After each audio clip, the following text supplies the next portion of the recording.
want to talk a little bit about what the state has experienced over the last couple of days. On December the 13th, just before dark, we had a number of tornadoes that moved across North Louisiana, and in particular, causing damage to Caddo Parish, Union Parish, Rapides, and Madison Parish as well. And there were 2 fatalities in the Caddo Parish tornado. And then that same weather system was a little delayed, the way it was angled moving across the state. And then yesterday, additional tornadoes in Iberia, here in St. Charles, but also in Jefferson, Orleans, and St. Bernard. The National Weather Service told us this morning that we can expect that at the end of the day, they're going to basically certify somewhere between 10 and 15 tornadoes in Louisiana, and they'll give more information as to what the strength of those tornadoes was. The early indication here is that the tornado that came through St. Charles was an EF2, which, by the way, I'm not even sure what the distinction is, because we've seen 2s and 3s, and they're all awfully powerful and destructive. Very sadly, we now have 3 storm-related deaths. We have a 30-year-old lady and her 8-year-old son up in Caddo Parish, and then a 56-year-old lady here who was killed in her home in Kelowna. And obviously, this is extremely tragic. A number of other folks who have been injured and remain hospitalized. Most people who have been treated at the hospital across the state have been released.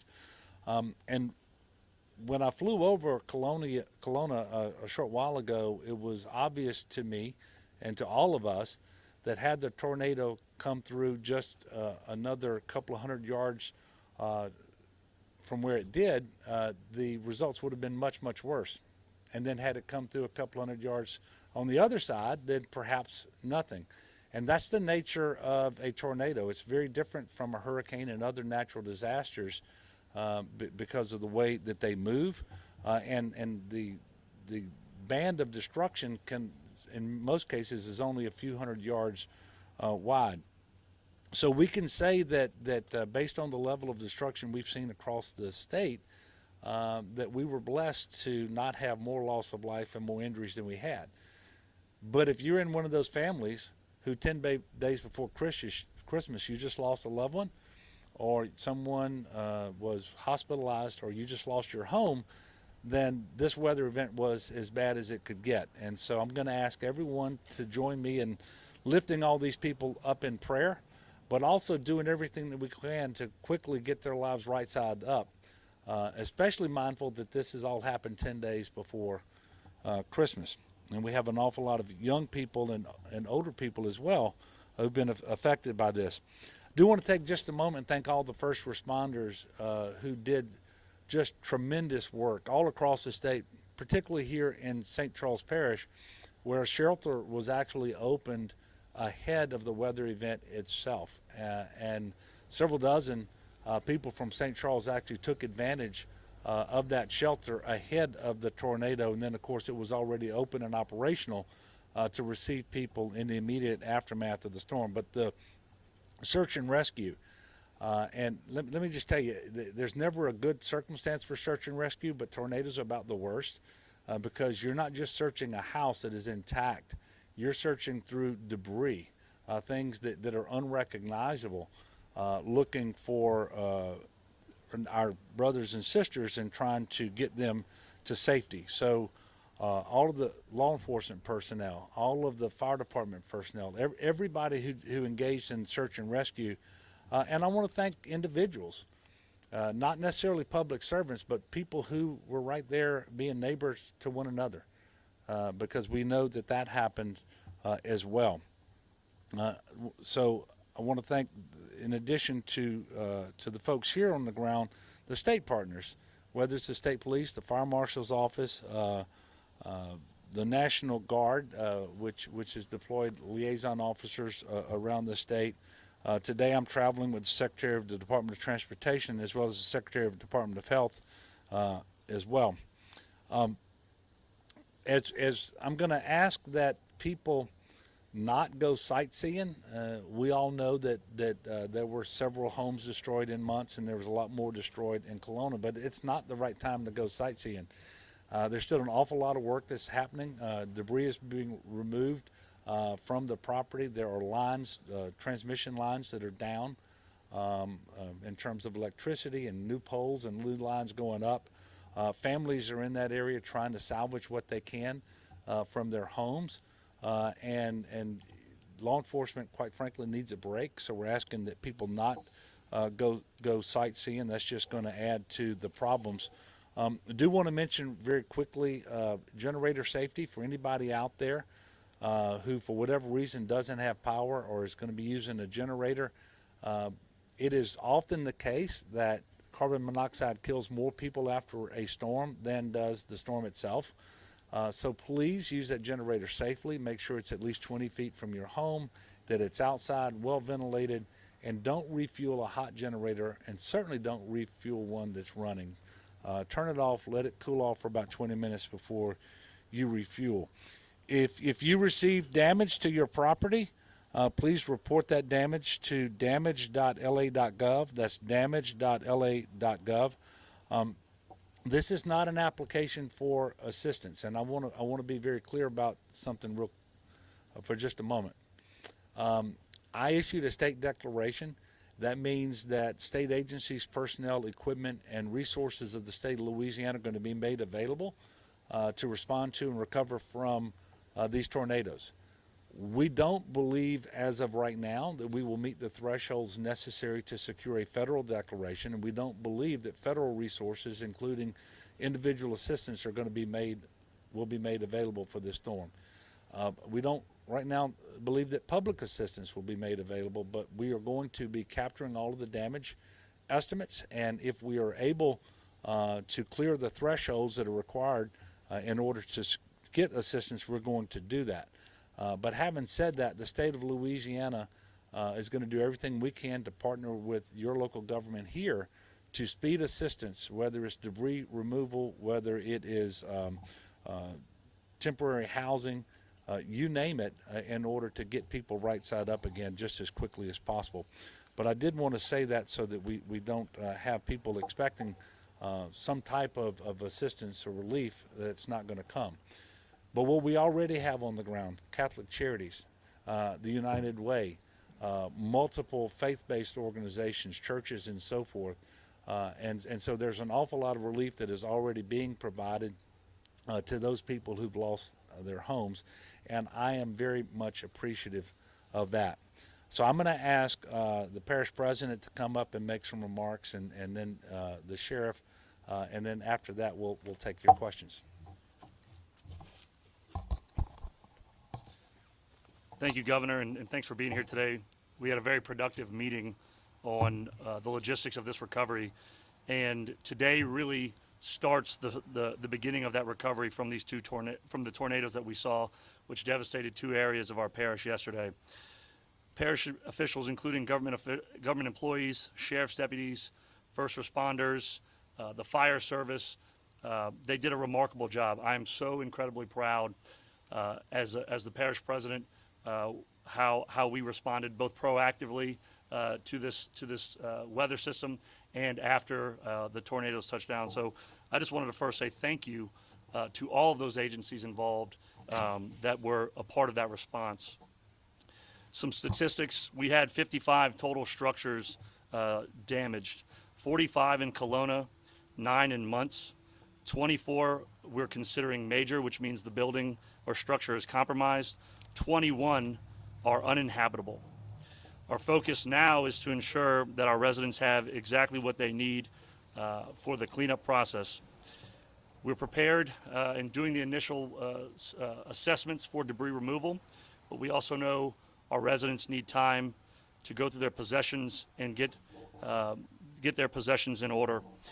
And now we know the holidays are coming up. We have colder weather here. As the governor said, it's going to be very important that our residents have some of the basic necessities like housing, clothes, and basic supplies.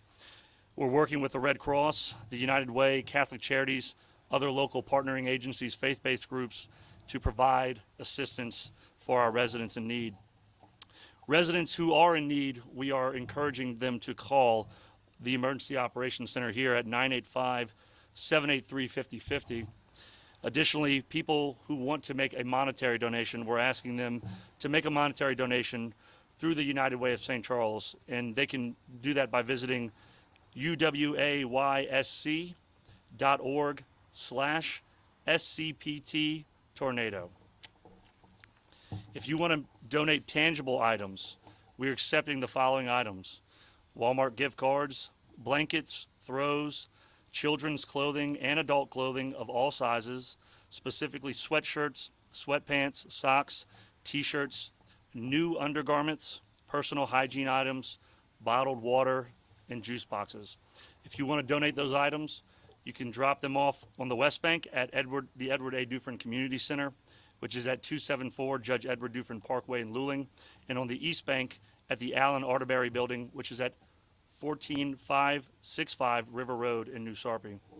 Again, I want to thank all of our government employees, our emergency responders, and the Sheriff's Office for their work during the initial response and for the work to come in the recovery. It truly takes a team of people to make this happen. And at this time, I'd like to turn it over. And I want to say thank you to our parish council members, our state representatives who have been supportive in this process along the way. They're a part of this team, like our first responders. And at this time, I'm going to turn it over to Sheriff to talk a little bit about security. Thanks. I'll be brief. Thank you, Governor, for coming also today, and our legislators and all our councilmen, several here behind us. I'll be brief. As the people, I'm speaking to the people in Muntz and Kelowna. As you saw last night, we had light plants in, deputies around the clock at all the choke points. You don't have to worry about sightseeing, Governor, because they can't get in. We're going to stop them before they get there. So we will have deputies at all the choke points where nobody will be allowed in unless you can prove that you live there and you have business there, so all the residents can be comfortable that we're going to be protecting your property, or unfortunately in some cases what's left of it. It was just within the last hour and a half that Entergy declared the area, I know in Kelowna, safe enough to where residents could go try to salvage valuables, and I think some of them are doing that, but we are going to be there around the clock until further notice, until it's safe for us to leave. So you can feel comfortable if you live in those two areas in Muntz and Kelowna. We'll have deputies watching your place and watching you around the clock from here on out. Thanks.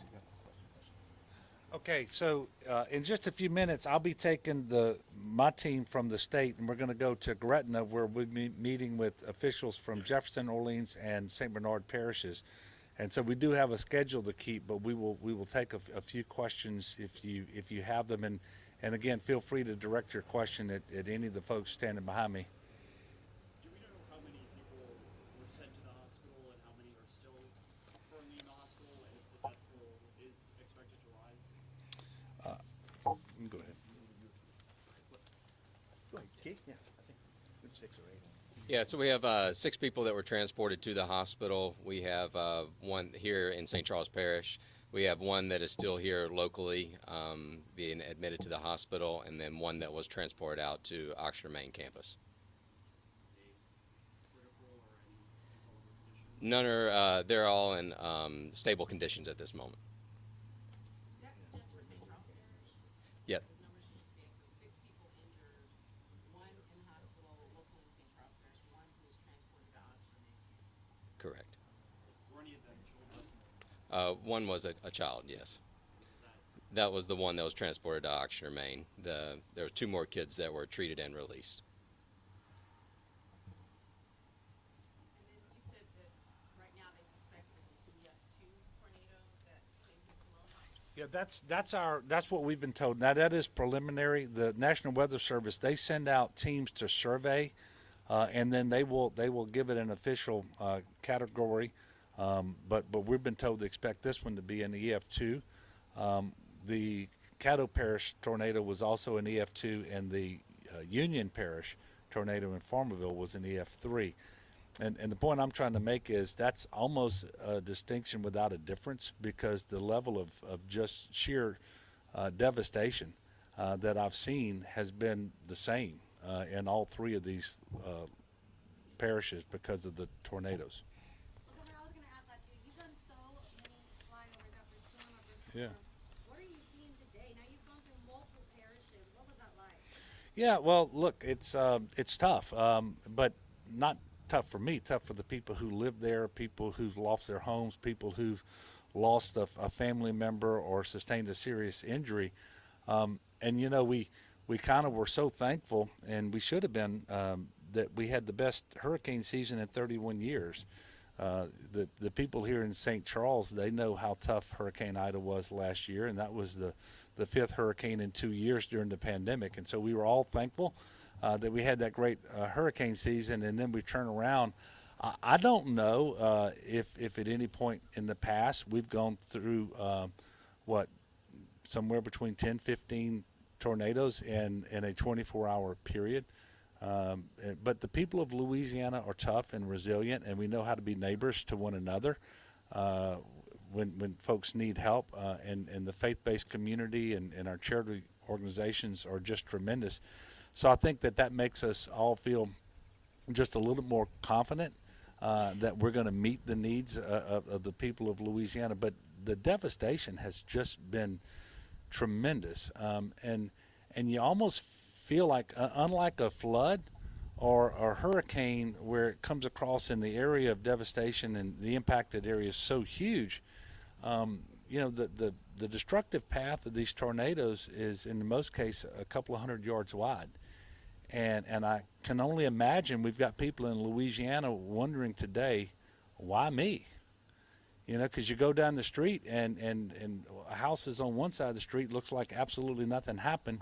The house on the other side of the street's gone, and the person who lived there is dead. And so these disasters are really tough, and that's why I'm asking that we really take extreme care of our fellow citizens, our brothers and sisters, because of what they just went through, and knowing that it's 10 days before Christmas. So let's make sure that we do everything we can to lift them up. Yeah, just before we depart or finish questions, I want to take the opportunity for everybody at home watching to keep Allison Raymond Alexander, our resident who passed away yesterday in this tornado, to keep her in your thoughts and prayers. Keep her family and her extended family in your thoughts and prayers. We work incredibly hard to try to alert people as quickly as possible to prevent the loss of life, and unfortunately, in this case, we tragically had one. So just remember, being this close to Christmas, that we want to keep those families and her in your thoughts and prayers. Thank you. Matt, we're with you for the long haul. Absolutely. Thank you so much. Thank you for being here. We'll see you tonight.